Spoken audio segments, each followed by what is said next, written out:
2:15 in the morning. The Arabian Sea. The Iranian submarine Fateh was already at launch depth. This was not a standard patrol. The crew did not move. They waited for a signal that would change the map of the Middle East. The question was not if they would fire. The question was what the United States would do when the sky began to burn. 700 feet below the surface, the water was a crushing weight. The hull groaned. It was a rhythmic, metallic sound. Inside the control room, the air was thick with the smell of recycled oxygen and nervous sweat.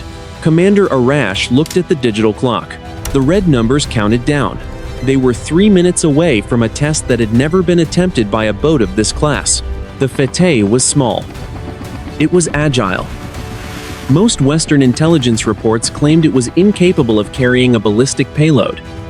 Those reports were wrong.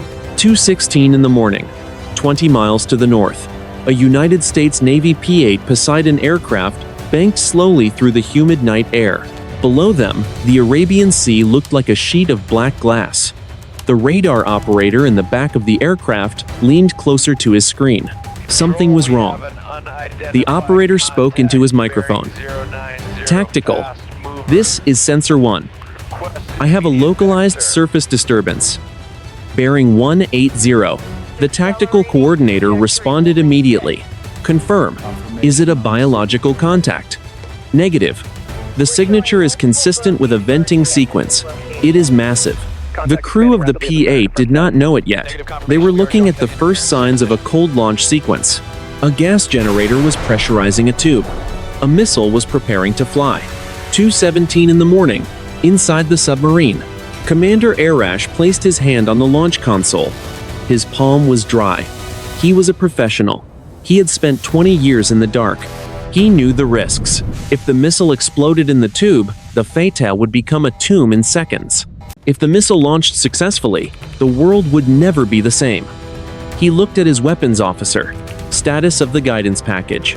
The officer did not look up from his display. The target coordinates are locked, 300 miles from the coast of Qatar. Impact point is open water. And the payload, the warhead, is inert. It is lead and concrete, just as ordered. Arash nodded. The mission was not to kill. The mission was to prove that they could. They were about to fire a shot across the bow of a superpower. 2:18 in the morning. The ocean surface bulged. A massive bubble of compressed gas shattered the calm water. Then, a pillar of white fire erupted from the depths. The missile cleared the water at hundreds of miles per hour.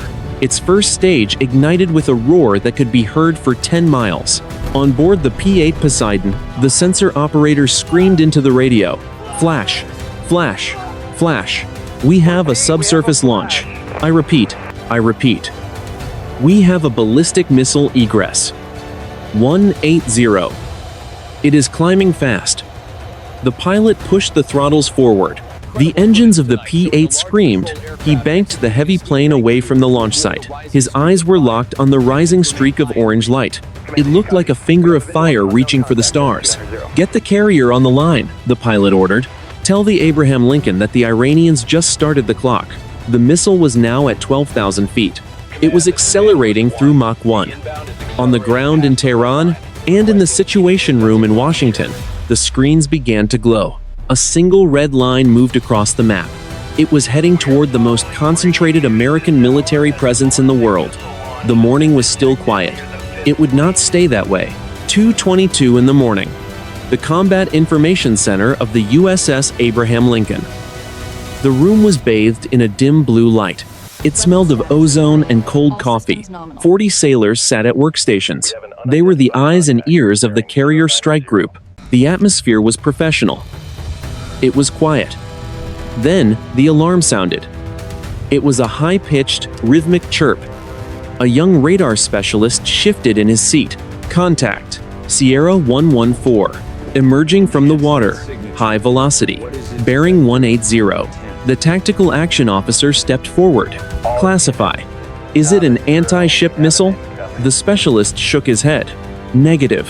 Velocity is too high. It is climbing through 30,000 feet. It is a ballistic trajectory. The air in the room seemed to vanish. A ballistic missile launch was the ultimate nightmare. It meant a nuclear or conventional strike. It meant War. Notify the admiral, the officer ordered. Get a track on that bird. I want an impact point now. 2:23 in the morning, 500 miles away. Inside the Fateh, the vibration of the launch had faded. The submarine felt lighter. It was drifting. Commander Arash watched the telemetry on his screen. The missile was performing perfectly. The first stage had separated. The second stage was burning bright. The Americans have detected us, the weapons officer said. His voice was flat. Their P-8 is circling the launch site. They are dropping sonobuoys. Arash did not blink. Let them look. They will find nothing but bubbles. We are moving to waypoint Delta.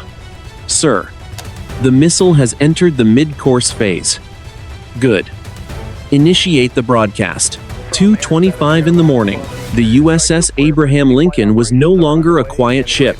The deck was a hive of activity. F-18 Super Hornets were being fueled. Pilots were running to their cockpits. They did not know what they were flying into. They only knew that a missile was in the air. In the Admiral's sea cabin, the phone rang. Admiral Sarah Vance picked it up. She listened for 5 seconds. Her face remained a mask of stone. Do we have an intercept solution? Vance asked. The voice on the other end was tense. Negative, ma'am. The Aegis system is tracking, but the angle is steep. We have 3 minutes until impact. Where is it going? The current track puts it in the water, 300 miles from the coast of Qatar, near the Al Udeid Air Base. Vance walked to her window. She looked out at the dark ocean. It is a message. They are telling us they can hit the base. From a sub we did not know was there. Admiral, we have a secondary contact. Iranian fast boats are moving out of Bandar Abbas. Dozens of them. Vance turned back to her desk. Set general quarters. Tell the fleet to prepare for a multi-axis attack. If that missile is a distraction, I want every gun ready. The ship's horn began to blare. It was a deep, guttural sound that shook the steel floor. Thousands of men and women began to move. 2:27 in the morning. The missile reached its highest point. It was at the edge of space. Below it, the world was a map of lights. The missile began its descent. It was falling at thousands of miles per hour. It was a spear made of fire. In the back of the P-8, the sensor operator watched the signal. The missile is re-entering. I have a lock on the heat signature. Is it maneuvering? The pilot asked. The operator paused. He looked at the data again. No, it is a straight line. Wait, I have a signal on the open emergency frequency. What is it? It is a recording, in English and Persian. What is it? It is a recording, in English and Persian. The pilot turned up the volume in his headset. A voice filled the cockpit. It was calm. It was chilling. To the forces of the West. This is a demonstration of our reach. The ocean is no longer your shield. This missile is unarmed. The next one will not be. The pilot looked out his window. The missile was a white streak in the distance. It hit the water with the force of a falling building. A massive geyser of spray erupted into the night air. The radio went silent. Then, a new alarm began to scream in the cockpit. Pilot, we have multiple surface-to-air radar locks from the coast. They are painting us. They are painting us. The hunter had become the hunted. 2:22 in the morning. The Combat Information Center of the USS Abraham Lincoln. The room was bathed in a dim blue light. It smelled of ozone and cold coffee. 40 sailors sat at workstations. They were the eyes and ears of the carrier strike group. The atmosphere was professional. It was quiet. Then, the alarm sounded. It was a high-pitched, rhythmic chirp. A young radar specialist shifted in his seat. Contact. Sierra 114. Emerging from the water. High velocity. Bearing 180. The tactical action officer stepped forward. Classify. Is it an anti-ship missile? The specialist shook his head. Negative. Velocity is too high. It is climbing through 30,000 feet. It is a ballistic trajectory. The air in the room seemed to vanish. A ballistic missile launch was the ultimate nightmare. It meant a nuclear or conventional strike. It meant war. Notify the admiral, the officer ordered. Get a track on that bird. I want an impact point now. 2:23 in the morning, 500 miles away. Inside the Fateh, the vibration of the launch had faded. The submarine felt lighter. It was drifting. Commander Arash watched the telemetry on his screen. The missile was performing perfectly. The first stage had separated. The second stage was burning bright. "The Americans have detected us," the weapons officer said. His voice was flat. "Their P-8 is circling the launch site. They are dropping sonobuoys." Arash did not blink. "Let them look. They will find nothing but bubbles. We are moving to waypoint Delta, sir. The missile has entered the mid-course phase." "Good. Initiate the broadcast." 2:25 in the morning. The USS Abraham Lincoln was no longer a quiet ship. The deck was a hive of activity. F-18 Super Hornets were being fueled. Pilots were running to their cockpits. They did not know what they were flying into. They only knew that a missile was in the air. In the Admiral's sea cabin, the phone rang. Admiral Sarah Vance picked it up. She listened for 5 seconds. Her face remained a mask of stone. "Do we have an intercept solution?" Vance asked. The voice on the other end was tense. "Negative, ma'am. The Aegis system is tracking, but the angle is steep. We have 3 minutes until impact." "Where is it going?" "The current track puts it in the water, 300 miles from the coast of Qatar, near the Udeid Air Base." Vance walked to her window. She looked out at the dark ocean. "It is a message. They're telling us they can hit the base. From a sub we did not know was there." "Admiral, we have a secondary contact. Iranian fast boats are moving out of Bandar Abbas. Dozens of them." Vance turned back to her desk. "Set general quarters. Tell the fleet to prepare for a multi-axis attack. If that missile is a distraction, I want every gun ready." The ship's horn began to blare. It was a deep, guttural sound that shook the steel floor. Thousands of men and women began to move. 2:27 in the morning. The missile reached its highest point. It was at the edge of space. Below it, the world was a map of lights. The missile began its descent. It was falling at thousands of miles per hour. It was a spear made of fire. In the back of the P-8, the sensor operator watched the signal. "The missile is re-entering. I have a lock on the heat signature." "Is it maneuvering?" the pilot asked. The operator paused. He looked at the data again. "No, it is a straight line. Wait. I have a signal on the open emergency frequency." It's fluctuating. "What is it?" It is a recording. In English and Persian. The pilot turned up the volume in his headset. A voice filled the cockpit. It was calm. It was chilling. "To the forces of the West. This is a demonstration of our reach. The ocean is no longer your shield. This missile is unarmed. The next one will not be." The pilot looked out his window. The missile was a white streak in the distance. It hit the water with the force of a falling building. A massive geyser of spray erupted into the night air. The radio went silent. Then, a new alarm began to scream in the cockpit. "Pilot! We have multiple surface-to-air radar locks from the coast. They are painting us." The hunter had become the hunted. 2:30 in the morning. Udeid Air Base, Qatar. A Patriot missile battery rotated slowly on its mount. The crew inside the control station did not look at the sky. They looked at their screens. This was not a training exercise. The air was heavy with the smell of scorched desert sand and the hum of high-voltage electronics. The ballistic missile had impacted the water 300 miles to the east. It was a calculated distance. It was close enough to be a threat. It was far enough to avoid an immediate retaliatory strike. The battery commander spoke into his headset. "Command, this is Sentry 1. We have confirmed splashdown. Telemetry indicates a single non-explosive event." The response from the Combined Air Operations Center was immediate. "Copy. Stand by for target reassignment. We have multiple air tracks crossing the Persian Gulf." The impact had sent a shockwave through the regional command structure. At Al-Udeid, the largest American base in the Middle East, the quiet of the night had vanished. Fuel trucks raced across the tarmac. Ground crews scrambled to ready F-15 Strike Eagles. The message from the Iranian submarine had been received. Now, the world was waiting for the official word from Tehran. 2:33 in the morning. Tehran. The state-run television station interrupted its scheduled programming. A military transition graphic appeared on the screen. It was followed by a high-definition video of the Fateh submarine.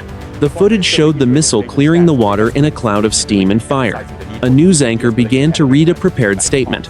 His voice was steady. It was broadcast in Persian, Arabic, and English. The Islamic Republic has successfully completed Operation Ghalib. This test proves our ability to strike from the hidden depths of the sea. Our reaching hand is long, our patience is not. The broadcast then showed a digital map. A red circle was drawn around the impact point in the Arabian Sea. Another circle, much larger and colored in pulsing orange, was centered over the Udeid Air Base. The anchor continued. The flight today was a demonstration of precision. The payload was inert. The next one will not be unarmed.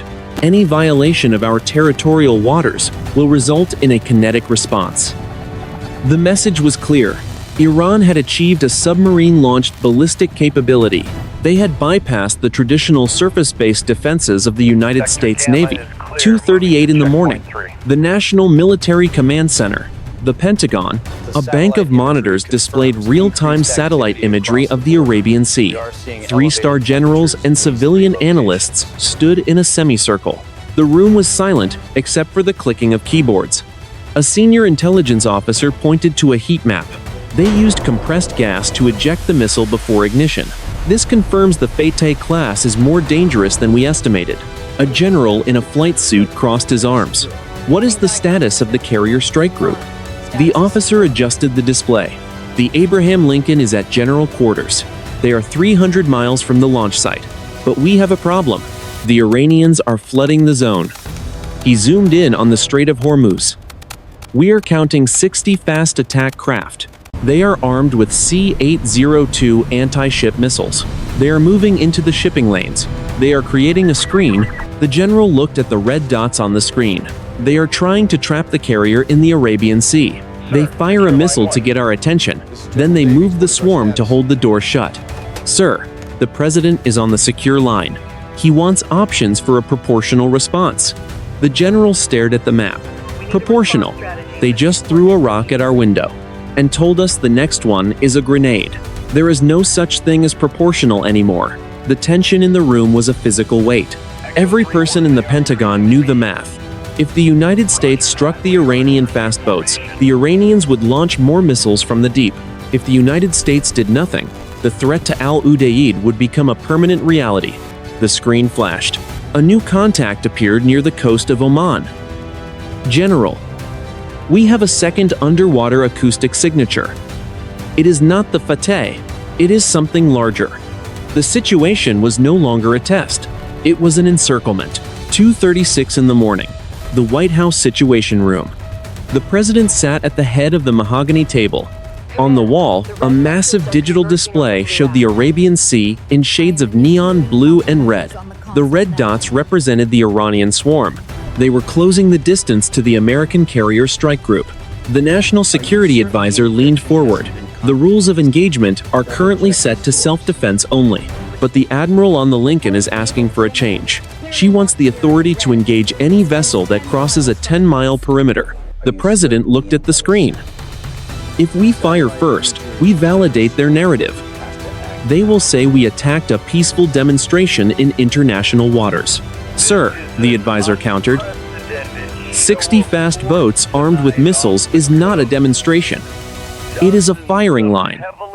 If they launch simultaneously, the Lincoln's defenses could be saturated. We cannot risk an $80 billion carrier on a gamble of Iranian intent. The room was silent for 5 seconds. It was the sound of a decision that could start a war. The president spoke softly. Tell the admiral she has authority to disable engines. Do not sink them unless they fire. And find out what that second underwater contact is. If there is another missile boat out there, I want it bracketed. 2:39 in the morning. The Combat Information Center of the USS Abraham Lincoln. The air was cold. The air conditioning was working at maximum capacity to cool the massive computer banks. Admiral Vance stood behind the radar controllers. Her eyes were fixed on the tactical plot. Bridge. Combat, Vance said into her headset. We are being illuminated. 3 Iranian craft have active fire control radar locks on us. They are chirping. The captain's voice came back over the interior circuit. Admiral, we have F-18 pilots reporting laser dazzlers from the surface. They are trying to blind our sensors. Keep the CAP, the Combat Air Patrol, at a safe distance, Vance ordered. Launch the electronic warfare birds. I want to jam their targeting frequencies. If they cannot see us, they cannot hit us. Suddenly, a new icon flashed on the screen. It was a jagged yellow line. Admiral, a sonar technician called out. New acoustic data from the second contact. It is a Kilo-class submarine. Name is the Tariq. It just opened its outer torpedo doors. Vance gripped the edge of the console. Opening torpedo doors was an act of extreme aggression. It was the underwater equivalent of cocking a hammer on a pistol. Where is our closest destroyer? Vance asked. The USS Hopper is 4 miles from the Tariq's last known position. They are ready to drop depth charges as a warning. Negative, Vance said. We do not drop charges yet. Send a sonar ping, a loud one. Tell them we know exactly where they are sitting. 2:42 in the morning. The Gulf of Oman. Inside the Iranian Kilo-class submarine Tariq, the sound was deafening. A massive, metallic clang echoed through the hull. It was the sound of an American active sonar pulse hitting the steel skin of the boat. It felt like being trapped inside a bell while someone hit it with a sledgehammer. The crew flinched. One sailor dropped a wrench. The sound of the tool hitting the floor seemed like a gunshot in the tense silence. Commander Musavi wiped sweat from his upper lip. They found us. The Americans are precise. His executive officer leaned in. Sir, the Fateh has already completed its mission. We are the second phase. If we do not launch now, we lose the element of surprise. Musavi looked at the depth gauge. The Fateh fired an unarmed missile. Our tubes are loaded with the Noor anti-ship variant. If we fire, there is no going back. We are not testing a message. We are starting a battle. The orders from Central Command are clear, the officer whispered. If the Americans jam the surface fleet, we provide the kinetic response. The submarine groaned as it shifted in the current. Musavi knew the American destroyer above him was waiting for the slightest sound of a launch. Maintain silence, Musavi ordered. Do not load the tubes. We wait for the Americans to make the first mistake. 2:45 in the morning. On the surface, the electronic war began. A Navy EA-18 Growler flew low over the Iranian fast boats. It unleashed a wall of white noise across the radio spectrum. Every screen on every Iranian boat went blank. Their GPS coordinates drifted. Their radios filled with a high-pitched scream. It was a non-lethal move. But to the Iranian commanders, it felt like being blinded in the middle of a knife fight. One of the fast boat captains, panicked by the loss of sight, gripped his weapon controller. He could not see the carrier. He could only see the ghosts on his failing radar. He pressed a button. A single unguided rocket flared into the night. It was not a missile. It was a mistake. But, in the dark, 30 miles from the most powerful ship in the world, the difference did not matter. Vampire! Vampire! The Lincoln's computer shouted. Inbound, 1 mile, bearing 090. The automated Gatling guns on the side of the carrier began to spin. 2:46 in the morning. The starboard side of the USS Abraham Lincoln. The close-in weapon system, a radar-guided 20mm Gatling gun, erupted into life. It sounded like a giant mechanical saw cutting through the night. 6,000 rounds per minute created a stream of red tracer fire that reached out 2,000 yards. The unguided rocket, a primitive piece of ordnance fired in a moment of panic, vanished in a cloud of white magnesium fire. It never came within 500 meters of the carrier hull. Inside the Combat Information Center, the silence was absolute. Every eye was on Admiral Vance. Status of the threat, Vance barked. Target destroyed. The weapons officer replied. But the Iranian flotilla is accelerating. We have 10 boats in a high-speed sprint toward our screen. They are not breaking off. Vance looked at the tactical map. The red dots were moving in a pincer movement. They think we just fired on them. With their sensors jammed, they probably heard the phalanx and assumed we initiated the engagement. Do not sink them. I want the destroyers to use their 5-inch guns to put warning shots across their bows. Aim for the water, not the hulls. 2:48 in the morning. A Swedish-built Boghammer fast boat, 5 miles from the carrier. Commander Reza gripped the railing of his small, bouncing craft. The salt spray stung his eyes. His radar screen was a mess of green static. The American jamming was so powerful it felt like a physical weight. He had heard the distant thud of the Gatling gun. He had seen the flash on the horizon. "They are firing!" A sailor shouted over the roar of the twin outboard engines. "Return fire?" the gunner asked, his hands on the twin 12.7mm machine guns. "No," Reza screamed. "We cannot see the target. If we fire blindly, we are dead. Maintain course. We must close the distance to use the visual sights." Suddenly, the ocean 200 meters ahead of the boat erupted. A massive pillar of water, 50 feet high, shot into the air. A second later, the booming crack of a 5-inch naval gun reached them. Then another splash, then another. The American destroyers were walking their fire toward the Iranian line with terrifying precision. "They are bracketed us," the sailor yelled. Reza looked back toward the coast of Iran. He was waiting for the signal to retreat. It did not come. It did not come. Instead, his radio crackled with a burst of high-intensity signal that managed to pierce the American jamming for a single second. It was a pre-recorded code from the command center in Bandar Abbas. "The lion has bitten. Unleash the second strike." 2:52 in the morning, 700 feet below the surface. Inside the Kilo-class submarine Tarek, the sonar operator pressed his headphones against his ears. Acoustic transients. Multiple heavy-caliber shell splashes. High-speed screws from the American destroyers. The surface engagement has begun. Commander Musavi felt a cold lump in his stomach. The test had spiraled out of control in less than 40 minutes. He looked at the message on his screen. It was the same code Reza had received on the surface. "Phase 2, Musavi whispered. He turned to his weapons officer. "The Fateh proved we can launch a ballistic missile from the deep. Now, we must prove we can defend the launch site. Flood tubes 1 through 4. Load the Noor anti-ship missiles. We are targeting the American cruisers." "Sir." The officer hesitated.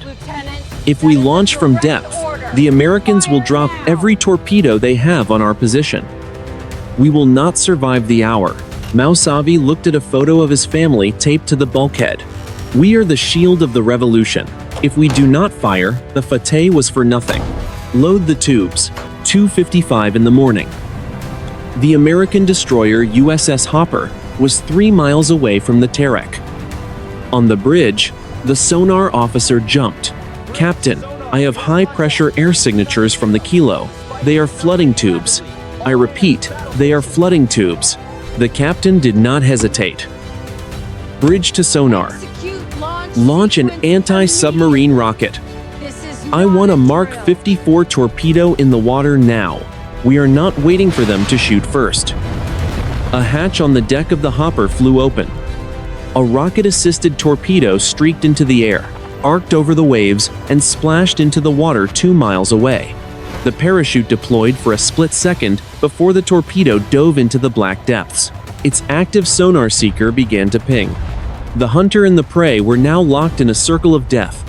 The transition to a shooting war had happened in the space of a heartbeat. 2:58 in the morning, 700 feet below the surface. The sonar operator inside the Iranian submarine Tarek gripped his console. The sound in his headset was a high-pitched, metallic shriek. It was the active seeker of the American Mark 54 torpedo. It was searching for their hull. It was fast. It was closing. "Torpedo in the water!" the operator screamed. "Bearing 045. Range 2,000 meters. It is active and pinging." Commander Musavi did not hesitate. Full rise on the Fairwater Plains. Launch acoustic decoys 1 and 2. Hard to port. All ahead flank. The Kilo-class submarine groaned as its electric motors surged to maximum power. The massive propeller bit into the water. Two small canisters shot out of the rear of the boat. They hissed in the dark water. They emitted a cloud of bubbles and a high-volume electronic signal. They were designed to look like a submarine to a robotic hunter. 2:59 in the morning. The surface of the Arabian Sea. 3 miles away, the Iranian fast boat commander saw the flash of the torpedo launch from the American destroyer. He did not wait for orders from the coast anymore. He saw the threat. He reacted. "Launch missiles!" he shouted. The small bughammer boat shuddered. A Noor anti-ship missile erupted from its launcher. It was followed by a second, then a third. Across the horizon, 6 other Iranian boats did the same. 12 missiles were now skimming 10 feet above the waves at 500 miles per hour. They were invisible to long-range radar. They were heading directly for the USS Abraham Lincoln. 2:59 and 30 seconds in the morning. The Combat Information Center of the USS Abraham Lincoln. The automated voice of the ship's computer was calm. Vampire. Vampire. Multiple inbounds. Bearing 180. Time to impact, 60 seconds. Admiral Vance stood perfectly still. Engage with Aegis. Set all systems to auto-engagement. Launch the evolved Sea Sparrow missiles. On the deck of the carrier and its escorting cruisers, vertical launch hatches blew open. Dozens of interceptor missiles streaked into the sky. They looked like white needles stitching the darkness. The air was filled with the roar of rocket engines and the smell of burnt propellant. "We have a lock," the weapons officer reported. "Interceptors are away. 30 seconds to impact." 3 o'clock in the morning. The sky above the Arabian Sea became a gallery of explosions. The American interceptors met the Iranian missiles mid-air. Huge balls of orange fire illuminated the ocean for miles. One by one, the red dots on the American radar screens vanished. 10 targets destroyed, the officer called out. 2 are still in the air. They are low, very low. The carrier's secondary defenses, the rolling airframe missiles, fired. A swarm of small, high-speed rockets spun out of their launchers. They tracked the heat of the remaining Iranian missiles. 2 more explosions rocked the air just a mile from the carrier's hull. Shrapnel rained down on the water. "Surface threats neutralized," the officer said. "What about the submarine?" Vance asked. "The Hopper's torpedo is still tracking. It has bypassed the decoys. The Tarek is trapped against the seafloor. Impact in 10 seconds. 9, 8. Vance watched the screen. She was about to watch 50 men die in a pressurized steel tube. She was about to see the start of a full-scale war. 7, 6, 5. "Admiral!" the sonar technician shouted. His voice was different. It was not urgent. It was confused. "I have a new acoustic event. Massive. Wideband." "What is it?" Vance asked. "I do not know. Every sensor we have just went to maximum gain. The torpedo. The torpedo just lost its lock. It is circling blindly." "The Iranian sub? They have stopped their engines, ma'am. But that is not it. Look at the satellite feed. Look at the water." 3 o'clock and 30 seconds in the morning. The ocean between the American destroyer and the Iranian submarine began to glow. It was not a fire. It was a deep, pulsing blue light from beneath the waves. It was miles wide. The missiles were gone. The torpedoes were lost. The guns were silent. 3 o'clock and 1 minute in the morning. The Arabian Sea. The ocean was no longer black. It was a neon, electric blue. For 3 miles in every direction, the surface of the water began to froth and churn. It was not a storm. There was no wind. The water was boiling without heat. Inside the Combat Information Center of the Abraham Lincoln, every screen displayed a wall of white noise. The radar operators pulled their headsets away from their ears. The sound coming through the speakers was a low-frequency hum that vibrated the floor plates. "Admiral," the tactical officer shouted over the noise, "we have lost all sonar contact with the Hopper and the Iranian submarine. The water density is dropping. The sensors cannot get a return." Vance looked at the main view screen. The satellite feed showed a massive plume of gas rising from the seafloor. "It is a methane hydrate release, a massive one. The seismic activity from the torpedo must have triggered a shelf collapse. 3 o'clock and 2 minutes in the morning. The Iranian submarine Tarek was in a fight for its life. But the enemy was no longer the American torpedo. The enemy was the water itself. Inside the hull, the sound was like 1,000 hammers hitting the steel at once. The submarine began to tilt backward. The depth gauge began to spin. "We are losing buoyancy!" the engineer screamed. "The water is full of gas. The propeller has no grip. We are sinking." 900 feet, 1,000 feet. Commander Musavi gripped the command chair. "Blow all ballast. Emergency ascent. If we stay down here, the pressure will crush us before the Americans do." "Sir," the weapons officer gasped. "The American torpedo. It is gone. The gas bubbles destroyed its acoustic seeker. We are alone in the dark." Musavi did not feel relief. He felt the weight of the ocean. The Tarek was falling toward the abyss. If they did not reach stable water in 60 seconds, the mission would end in a silent grave. 3 o'clock and 4 minutes in the morning. On the surface, the USS Hopper was leaning 10 degrees to the port side. The ship's engines were screaming. The massive propellers were spinning in a mixture of seawater and methane gas. They were losing thrust. On the bridge, the captain held on to the railing. "Status of the hull. We are stable for now," the navigator replied. "But the Iranian fast boats are in trouble.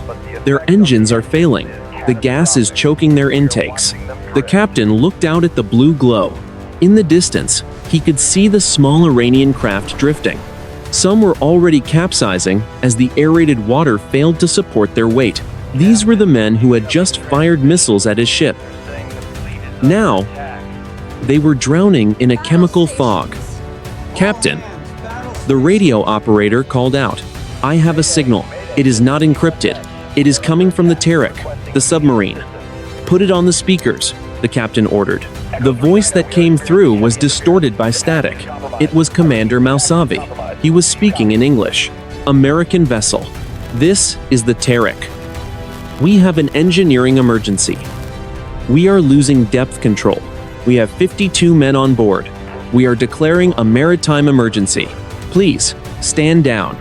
The bridge of the Hopper went silent. The rules of engagement were clear. The Iranians had fired first. They were the aggressors. But the law of the sea was older than the rules of engagement. 3 o'clock and 6 minutes in the morning. Admiral Vance listened to the recording on the flag bridge of the carrier. She looked at the radar plot. The Iranian fast boats were scattered. The submarine was sinking. The threat had been neutralized by a freak of nature.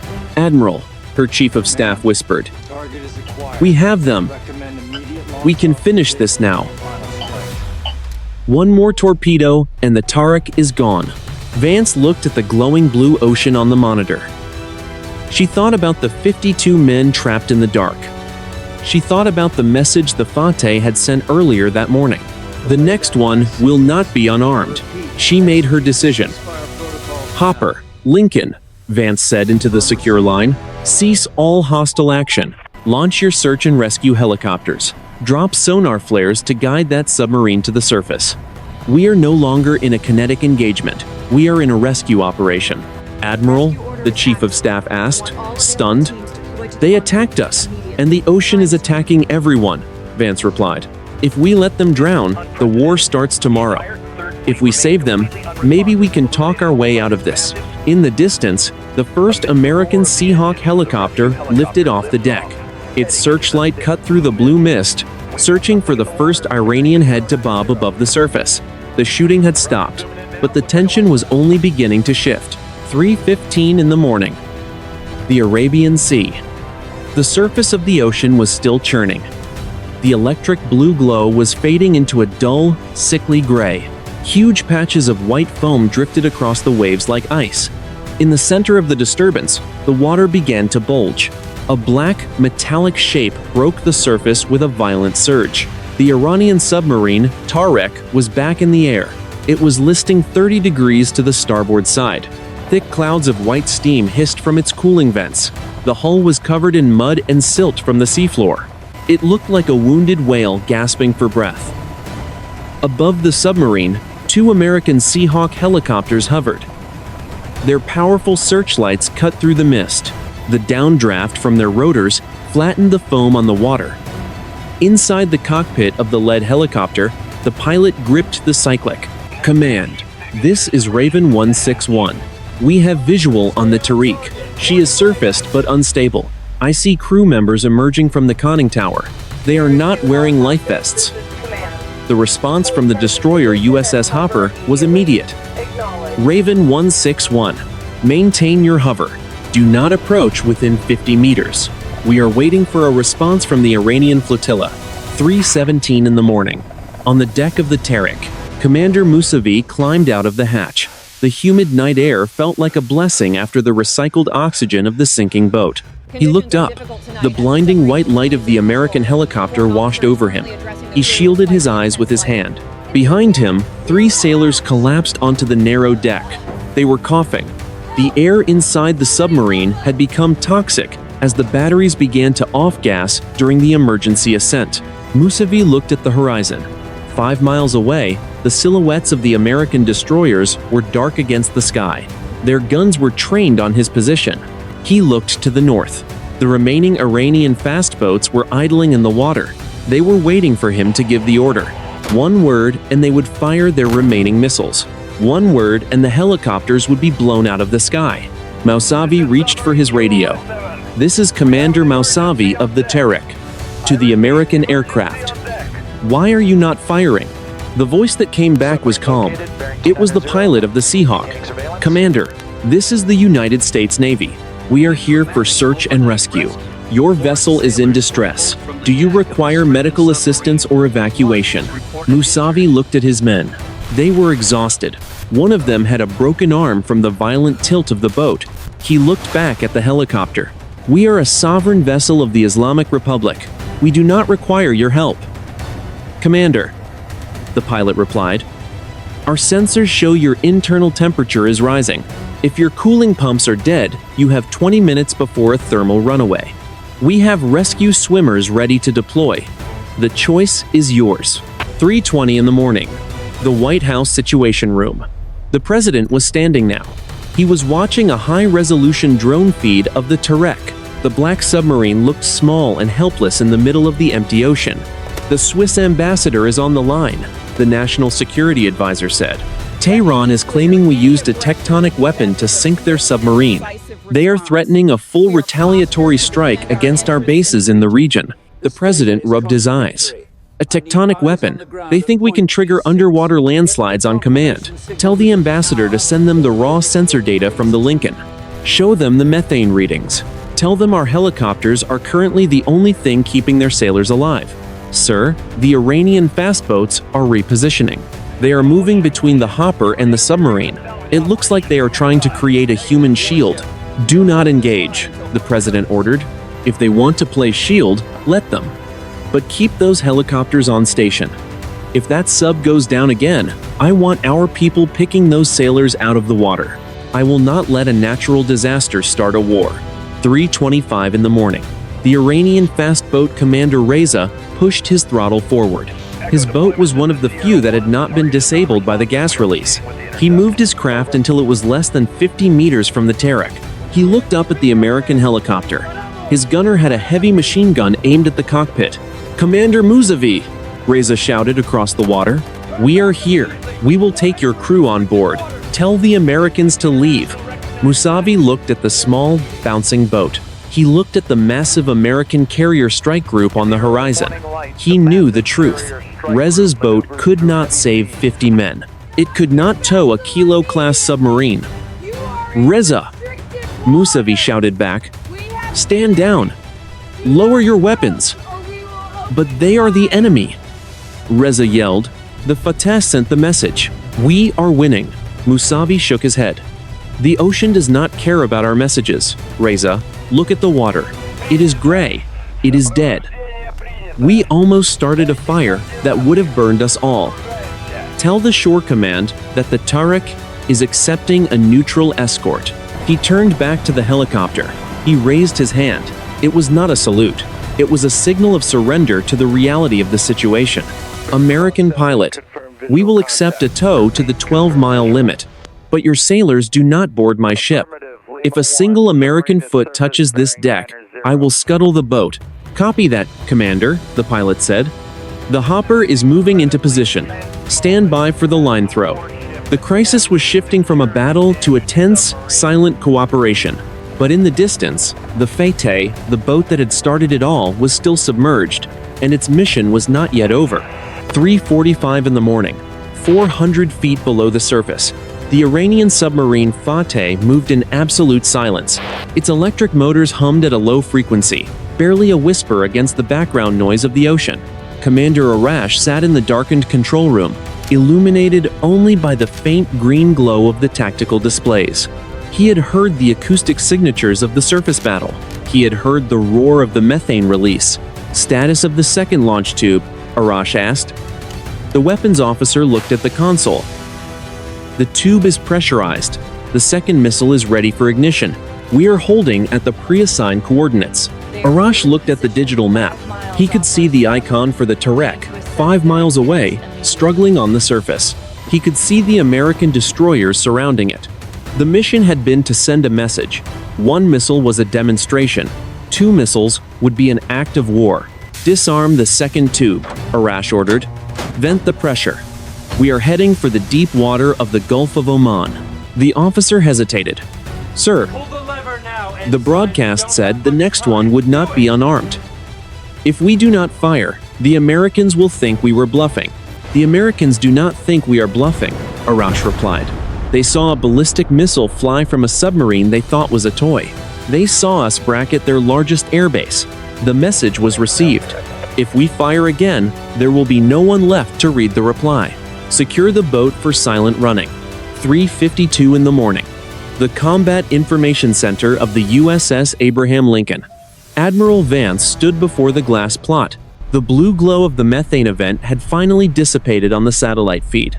The ocean was returning to its natural state of blackness. On the radar, the situation was stabilized. The USS Hopper was slowly towing the crippled Tarek toward the Iranian maritime border. The fast boats were trailing behind like a funeral procession. We have a solid track on the Fateh, the intelligence officer reported. She is moving south-southeast at 4 knots. She is trying to disappear into the thermal layers. Vance looked at the icon. It was a single red dot moving away from the strike group. Do we have a weapon lock? Yes, ma'am. 2 Virginia-class attack submarines are trailing her. They have a firing solution. They are waiting for your command.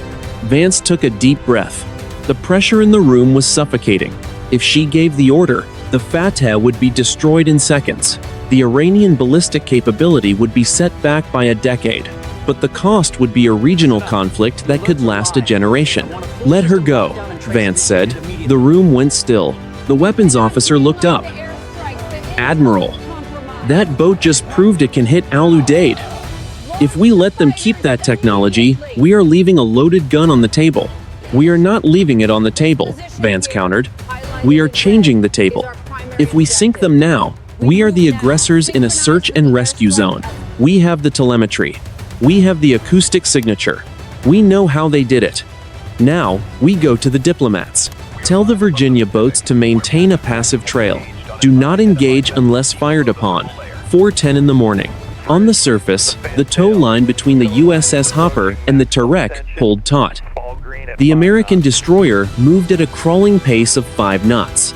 On the deck of the submarine, Commander Musavi watched the American sailors on the distant bridge through his binoculars. They were not pointing guns. They were watching the horizon. A radio message came through the bridge speakers of the Hopper. It was the Iranian Coast Guard, American vessel. We are 5 miles from your position. We will take over the tow of the Tariq. You are ordered to leave our territorial waters immediately. The captain of the Hopper looked at the sensor display. Understood, the captain replied. We are releasing the line. Your sailors are safe. We are returning to our station.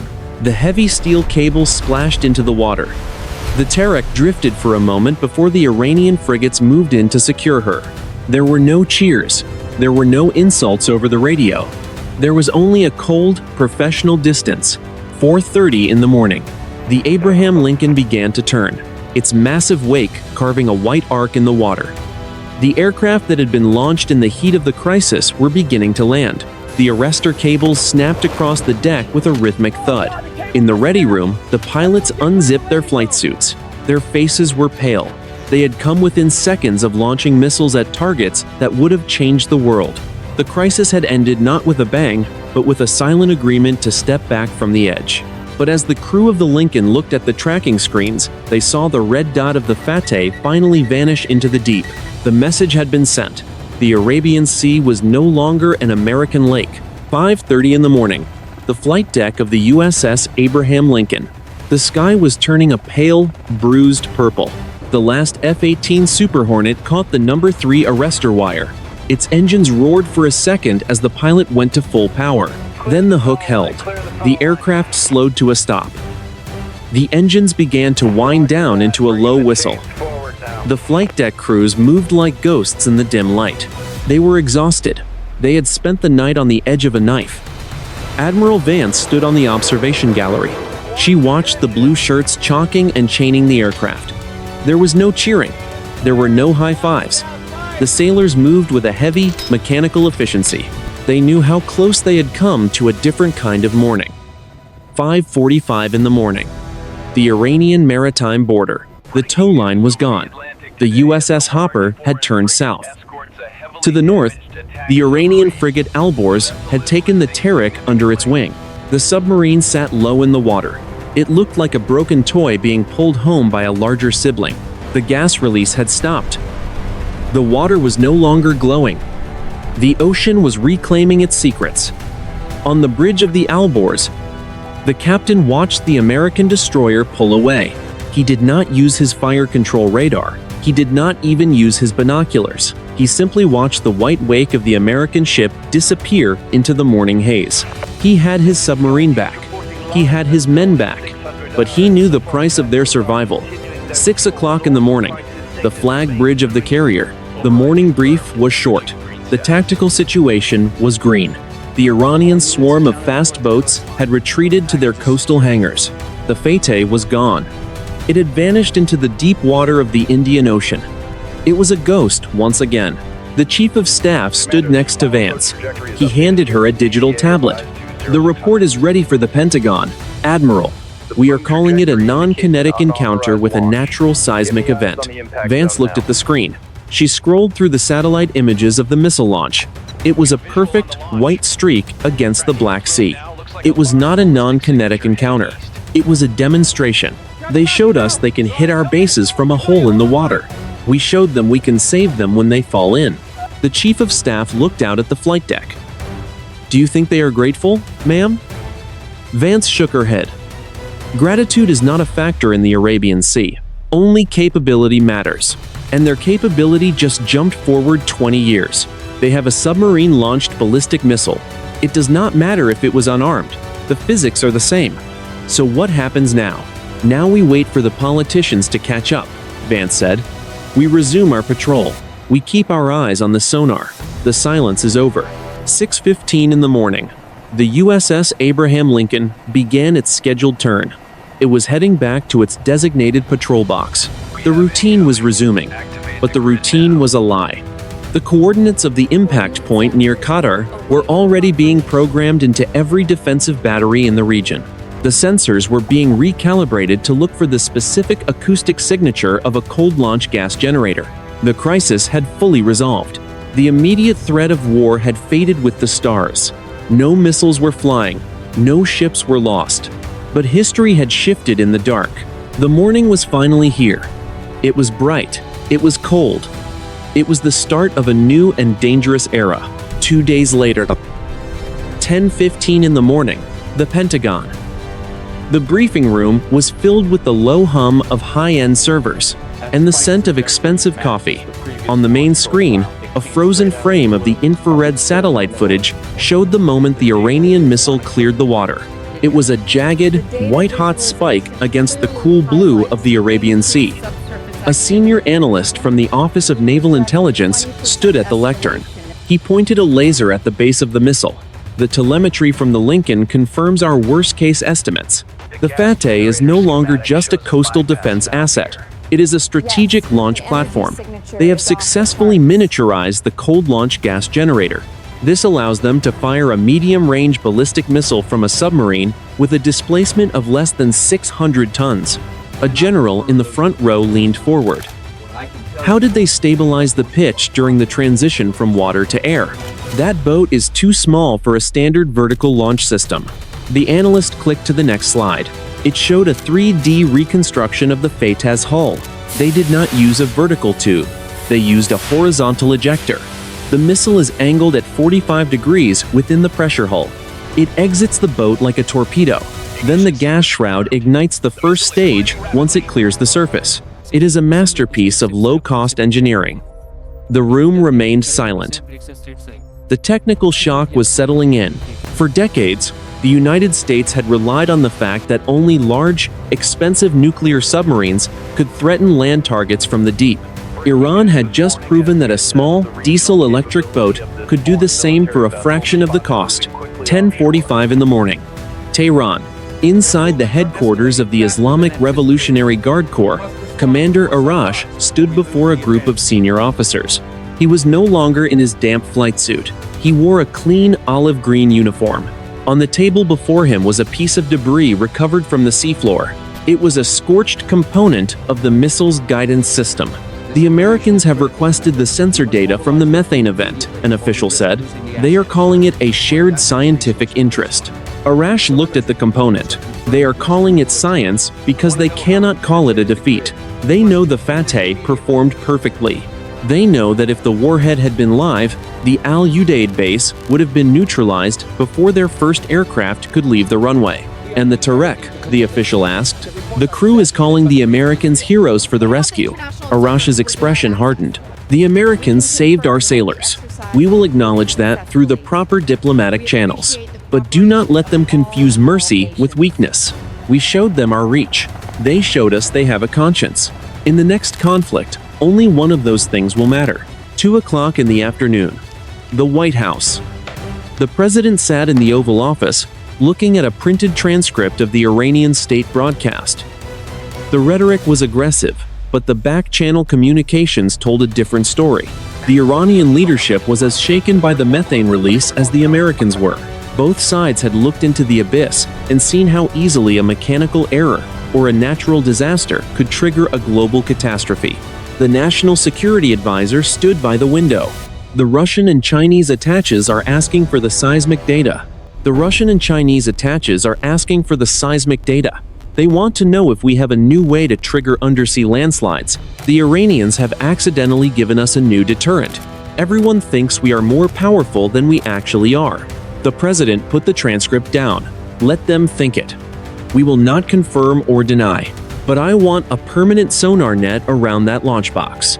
If a Fateh-class boat so much as sneezes in the Arabian Sea, I want to hear it. And the message, sir, the next one will not be unarmed. The next one is already unarmed, the president said. It is a diplomatic cable. We are opening a direct line to Tehran for maritime emergencies. We are calling it the Blue Line, after the glow in the water. If we are going to be in a knife fight, we should at least have a way to tell the other side to stop, before everyone bleeds out. The strategic assessment was clear. The balance of power had not shifted, but it had become more fragile. The ocean was no longer a barrier. It was a trigger. 1 week later, 11:15 in the morning, the Arabian Sea had returned to its usual state of restless motion. The electric blue glow was a memory. The methane plumes had settled back into the silt of the seafloor. But for the strategists in Washington and Tehran, the geography of the region had been permanently altered. The water was no longer just a medium for transport. It was a pressure cooker of hidden capabilities.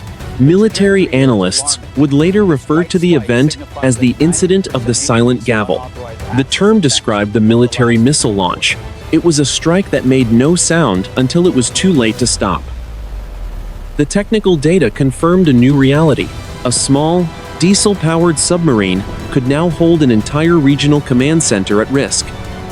The old hierarchy of naval power had been bypassed by a clever use of gas and gravity. But the most significant development was not the missile. It was the Blue Line. The new emergency communication frequency was now active. It was a direct link between the military forces and the foreign Coast Guard. It was a tool born of a shared trauma. Both sides had seen how a natural phenomenon could almost trigger a global conflict.